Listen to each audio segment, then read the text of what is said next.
Hello everyone. So today we are going to discuss regarding the pathophysiology of SARS-CoV-2, that is coronavirus. In previous videos we discussed regarding the structure and the transmission of this virus. So let's get further into how it damages our body. So the main route of infection as we studied was the respiratory route, and this virus mainly multiplies in the upper respiratory tract.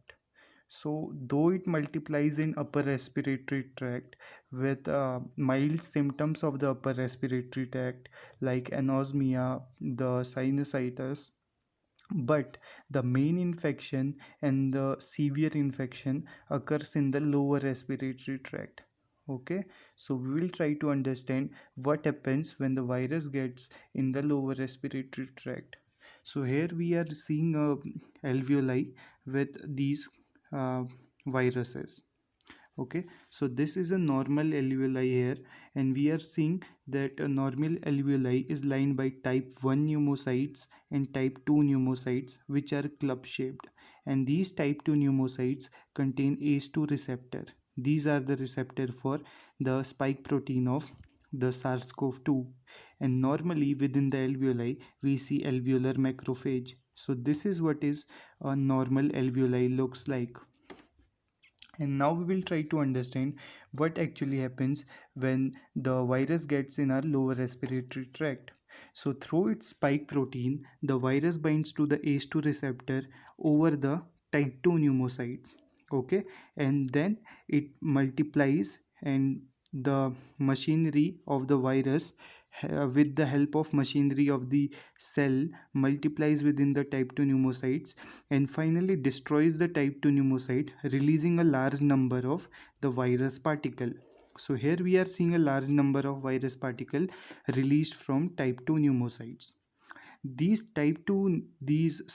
virus particle which are released, they are engulfed by our alveolar macrophages, and when these alveolar macrophages engulf these virus particle, they release cytokines like interleukin 1, 8, 6, and TNF alpha. Finally, these cytokines which are released, they pass on to the surrounding pulmonary capillaries. Okay, so this cytokines get into the pulmonary capillaries, and these cytokine activate a neutrophil. When neutrophil get activated, it does two things. The first thing is it damages the endothelium of these vessels, and the second thing is it causes vasodilation. So due to damage of this vessel endothelium, the fluid can easily get out, and this leads to our interstitial edema.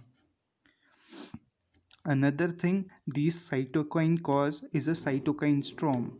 The storm, because of increased number of these cytokine, there is damage to endothelium and vasodilation. And when this occurs in a huge quantity in our systemic circulation, it results in a systemic hypotension plus multiple organ failure involving our brain, heart, and kidney.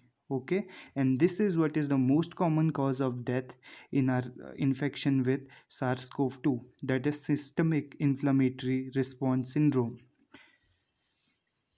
The next thing that can happen is these activated neutrophil go again into the alveoli, and from here these neutrophil damage our type 1, type 2 pneumocytes.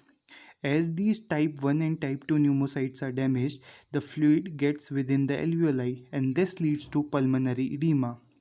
So now we have a complete picture showing interstitial edema, pulmonary edema, systemic inflammatory response syndrome. What else happen is that because of damage of type 1 pneumocytes, diffusion exchange is affected, leading to hypoxemia.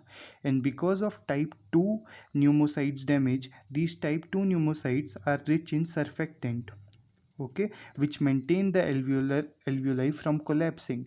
As this surfactant concentration reduced due to their progressive destruction, the surface tension is not maintained, and this leads to collapse of alveoli. So these are the things that we see in a when SARS-CoV-2 infects our alveoli.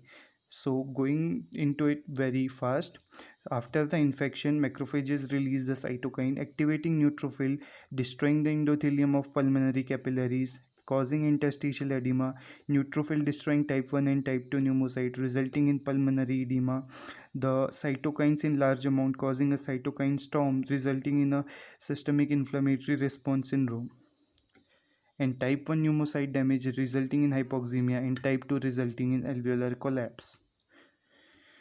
Now, this picture seems to be like an acute respiratory distress syndrome. So, this is what happens. Plus, because this is a viral infection, the lymphocytes accumulate within our pulmonary capillaries and alveoli.